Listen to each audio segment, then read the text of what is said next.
नमस्कार, आदाब, सत श्री अकाल, जय भीम, जोहार। मेरा नाम है नवीन कुमार। देखिए कि राजीव गांधी के हत्यारे फिर से भेजे जा सकते हैं जेल। केंद्र सरकार ने सुप्रीम कोर्ट में राजीव गांधी के 6 हत्यारों की रिहाई के फैसले की समीक्षा की मांग कर डाली है। उसने कोर्ट में रिव्यू पिटीशन दाखिल कर दी है। सरकार ने दलील दी है कि अदालत ने उन्हें रिहा करते हुए उसका पक्ष नहीं सुना, क्योंकि रिहा किए गए राजीव गांधी के 6 हत्यारों में से 4 विदेशी नागरिक हैं, लिहाजा उनकी रिहाई के मामले में उसका पक्ष सुना जाना जरूरी है। देखिए कि हत्यारों को रिहा किए जाने के 1 हफ्ते के भीतर उनकी आजादी पर सवाल उठ गया है। कमाल देखिए कि सजा याफ्ता हत्यारों ने रिहाई के बाद ही अपना रंग बदल लिया था और यह कहना शुरू कर दिया था कि उन्हें हत्यारों के तौर पर नहीं बल्कि पीड़ित के तौर पर देखा जाना चाहिए। सुप्रीम कोर्ट ने 11 नवंबर को आदेश दिया था कि पूर्व प्रधानमंत्री राजीव गांधी के 6 हत्यारों को रिहा कर दिया जाए। इसके पहले 18 मई 2022 को सुप्रीम कोर्ट ने 7वें हत्यारे पेरारी वलन को रिहा कर दिया था। सभी हत्यारों की दया याचिका राज्यपाल के पास लंबित है।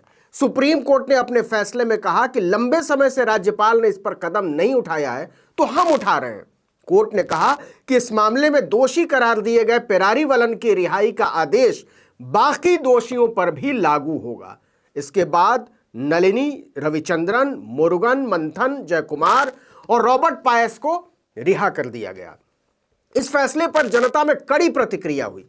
लोगों ने कहा कि अगर एक पूर्व प्रधानमंत्री को मार डालने वाले सजा याफ्ता हत्यारों को रिहा किया जा सकता है, तो फिर किसी और मामले के हत्यारों, बलात्कारियों को क्यों नहीं? यह नजीर बन जाएगा। कानूनविदों ने आशंका जाहिर की कि यह फैसला दूसरे मामलों में भी उदाहरण बन सकता है और यही हुआ। आगे बताएंगे कैसे हुआ। देखिए कि 21 मई 1991 को तमिलनाडु के श्री पेरम्बदूर में राजीव गांधी को एक आत्मघाती हमले में मार डाला गया था। इस हमले में कुल 41 लोगों को आरोपी बनाया गया था। उनमें से 12 लोगों की मौत हो चुकी थी और 3 फरार हो गए थे। बाकी के 26 लोगों को पकड़ा गया। इनमें श्रीलंकाई और भारतीय नागरिक थे। टाडा कानून के तहत उन पर कार्रवाई की गई। 7 साल बाद 28 जनवरी 1998 को टाडा कोर्ट ने 1000 पन्नों का फैसला सुनाया। सभी 26 आरोपियों को मौत की सजा सुनाई गई। यह फैसला टाडा कोर्ट का था, इसलिए आरोपियों ने सुप्रीम कोर्ट में इस फैसले को चुनौती दी और सुप्रीम कोर्ट ने 11 मई 1999 को 26 में से 19 आरोपियों को रिहा कर दिया। बचे हुए 7 दोषियों की फांसी की सजा कोर्ट ने बहाल रखी, लेकिन बाद में इसे भी बदलकर उम्र कैद कर दिया गया और इस साल सबको बरी ही कर दिया गया। इससे राजीव गांधी को लेकर एक सहानुभूति की लहर चल पड़ी। राहुल गांधी की पदयात्रा ने इस सहानुभूति में इजाफा किया। भाजपा को महसूस हुआ कि इससे संदेश जा रहा है, इस रिहाई में उसकी मंजूरी हासिल है, क्योंकि राजीव गांधी से भाजपा की नफरत जगजाहिर है। खुद प्रधानमंत्री नरेंद्र मोदी कई बार राजीव गांधी को लेकर खिल्ली उड़ा चुके हैं। पहले तो भाजपा ने इसे दरकिनार किया, लेकिन जब उसे लगा कि इससे कांग्रेस और राहुल गांधी को फायदा हो सकता है, तो उसने इसे चुनौती देने का फैसला किया और 17 नवंबर को केंद्र सरकार ने सुप्रीम कोर्ट के फैसले के खिलाफ रिव्यू पिटीशन दाखिल कर दी। पिटीशन में केंद्र ने बड़े दमदार तरीके से दलील रखी है कि क्यों राजीव गांधी के कातिलों की रिहाई नहीं होनी चाहिए। पूर्व प्रधानमंत्री की हत्या के दोषी विदेशी आतंकियों को रिहा करने में अदालत ने गलती की है, यह लिखा। क्यों? क्योंकि रिहा किए गए हत्यारों में कई आतंकी विदेशी हैं और उन्हें सरकार का पक्ष जाने बगैर नहीं छोड़ा जा सकता। केंद्र ने अपनी याचिका में कहा है कि 6 दोषियों नलिनी श्रीहरन, संथन उर्फ रविराज, मुरुगन, रॉबर्ट पायस, जया कुमार और रविचंद्रन उर्फ रवि की रिहाई के आदेश की तुलना इसी मामले के एक और दोषी एजी पेरारी वलन की रिहाई के आदेश से नहीं की जा सकती। क्यों? क्योंकि पेरारी वलन भारतीय नागरिक था। लेकिन अभी जिन दोषियों को रिहा किया गया है उनमें 4 विदेशी हैं। रिव्यू पिटीशन में कहा गया है कि राजीव गांधी के जिन 6 हत्यारों की सजा कम करके उनको छोड़ा गया है, उनमें से 4 श्रीलंका के नागरिक हैं। सरकार ने कहा, देश के पूर्व प्रधानमंत्री की हत्या के जघन्य अपराध में देश के कानून के तहत दोषी ठहराए गए विदेशी आतंकियों पर रियायत का मामला ऐसा है जिसका अंतर्राष्ट्रीय असर है। लिहाजा यह भारतीय संविधान की 7वीं अनुसूची के तहत पूरी तरह भारत सरकार की संप्रभु शक्तियों के अधीन आता है। बावजूद इसके इस तरह के महत्वपूर्ण मामले में अदालत ने उसका पक्ष नहीं सुना। इसी वजह से कोर्ट में रिहाई के खिलाफ महत्वपूर्ण और ठोस सबूत पेश नहीं हो पाए। सरकार ने कहा है कि कोर्ट ने केंद्र का पक्ष सही तरीके से सुने बगैर 11 नवंबर को दोषियों को रिहा करने का फैसला सुनाया, जबकि वो इस मामले में एक महत्वपूर्ण पार्टी या पक्षकार है। केंद्र ने यह भी दलील दी कि इस रिव्यू पिटीशन पर सुनवाई खुली अदालत में की जाए। आमतौर पर रिव्यू पिटीशन पर बंद चैम्बर में सुनवाई होती है, लेकिन इस रिव्यू पिटीशन पर सुनवाई करना या न करना सुप्रीम कोर्ट पर निर्भर करता है।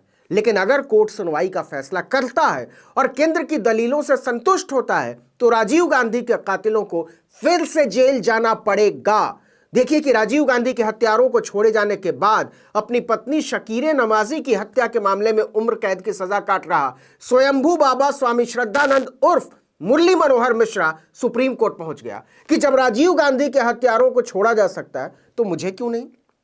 श्रद्धानंद ने कहा कि उसका मामला समानता के अधिकार के उल्लंघन का सटीक उदाहरण है।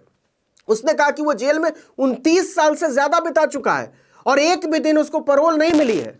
श्रद्धानंद उर्फ मुरली मनोहर मिश्रा ने अपनी पत्नी नमाजी को नशीला पदार्थ खिलाकर 28 अप्रैल 1991 को बंगलोर के बंगले में जिंदा दफन कर दिया था। आपको बता दें कि शकीरे नमाजी मैसूर के पूर्व दीवान सर मिर्जा इस्माइल की पोती थीं और उनकी शादी पूर्व राजनयिक अकबर खलीली से हुई थी। शकीरे नमाजी ने खलीली से तलाक लेने के बाद 1986 में स्वामी श्रद्धानंद से शादी कर ली थी। शादी के 5 साल बाद ही मुरली मनोहर मिश्रा ने शकीरे नमाजी को मार डाला था। निचली अदालत ने उसे मौत की सजा सुनाई। इसके खिलाफ मिश्रा हाईकोर्ट गया, लेकिन हाईकोर्ट ने भी मौत की सजा को बहाल रखा। मुरली मनोहर मिश्रा इसके खिलाफ सुप्रीम कोर्ट पहुंच गया और सुप्रीम कोर्ट ने इसे उम्र कैद में बदल तो दिया, लेकिन उसे एक दिन की भी पैरोल नहीं मिली। लेकिन राजीव गांधी के हत्यारों को छोड़े जाने के बाद श्रद्धानंद सुप्रीम कोर्ट पहुंच गया कि उसे रिहा न करना समानता के मौलिक अधिकार का हनन है मिलॉर्ड। उसने अपनी याचिका में कहा कि याचिकाकर्ता की उम्र 80 साल से अधिक है और वो मार्च 1994 से जेल में है, इसलिए राजीव गांधी केस में फैसले को देखते हुए उसको तत्काल छोड़ दिया जाए। लेकिन केंद्र सरकार के रिव्यू पिटीशन ने श्रद्धानंद की उम्मीदों को धुआं कर दिया है। इस वीडियो में इतना ही, लेकिन अगर आपने आर्टिकल 19 इंडिया को अब तक सब्सक्राइब नहीं किया तो फौरन कर दीजिए, बेल आइकॉन दबाइए, घंटी जैसी आकृति लाइक कीजिए और कमेंट करके बताइए हमारा वीडियो आपको कैसा लगा। यूट्यूब पर देख रहे तो हमारे चैनल को सब्सक्राइब कीजिए, फेसबुक पर देख रहे तो हमारे पेज को लाइक कर लीजिए, इंस्टाग्राम पर हमें फॉलो कीजिए और हमारा ट्विटर हैंडल है आर्टिकल 19_इंडिया और मेरा ट्विटर हैंडल है नवीन जर्नलिस्ट। आप मुझे भी फॉलो कर सकते हैं। नमस्कार।